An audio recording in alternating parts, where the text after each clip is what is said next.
అసలు పాస్పోర్ట్కి వీసాకి ఉన్న తేడా ఏంటో మీకు తెలుసా? తెలియపోతే ఈ వీడియో చివరి వరకు చూడటానికి ట్రై చేయండి, మీకే క్లారిటీగా అర్థమవుతుంది. ఈ పాస్పోర్ట్ వీసా కనుక లేకపోతే మీరు ఎలాంటి ఇంటర్నేషనల్ ట్రావెలింగ్ అనేది చేయలేరు. అంటే ఇవి కనుక లేకపోతే మీరు ఎలాంటి బయట కంట్రీస్కి వెళ్ళలేరు.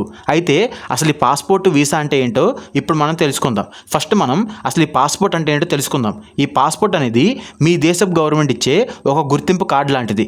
అంటే మీరు ఆ దేశానికి చెందిన సిటిజన్ అని చెప్పి మీ దేశపు గవర్నమెంట్ అనేది మీకు ఈ గుర్తింపు కార్డు అనేది ఇస్తుంది. మరి వీసా అంటే ఏంటో ఇప్పుడు మనం తెలుసుకుందాం. వీసా అనేది ఏంటంటే మీరు ఏ దేశానికి వెళ్ళాలనుకుంటున్నారో ఆ దేశం ఇచ్చే అనుమతి లాంటిది. ఇది కనుక మీ దగ్గర లేకపోతే మీరు ఆ దేశానికి వెళ్ళలేరు. అంటే మీకు ఆ దేశం ఇచ్చే ఒక టికెట్ లాంటిది.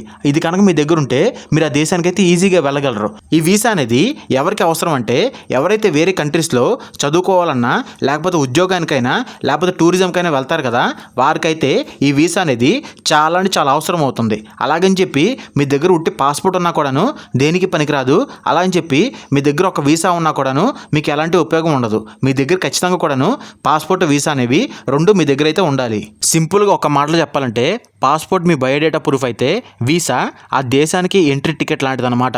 మరి తెలిసింది కదా పాస్పోర్ట్కి వీసాకే ఉన్న తేడా ఏంటో. మరి మీకు కనుక ఈ వీడియో నచ్చినట్టయితే ప్లీజ్ ఈ వీడియోని లైక్ చేసి ఇలాంటి ఇన్ఫర్మేటివ్ వీడియోస్ ఇంకా తెలుసుకోవాలి అనుకుంటే కనుక ప్లీజ్ మన ఛానల్ అయితే సబ్స్క్రైబ్ చేసుకోండి. Thanks for watching my video.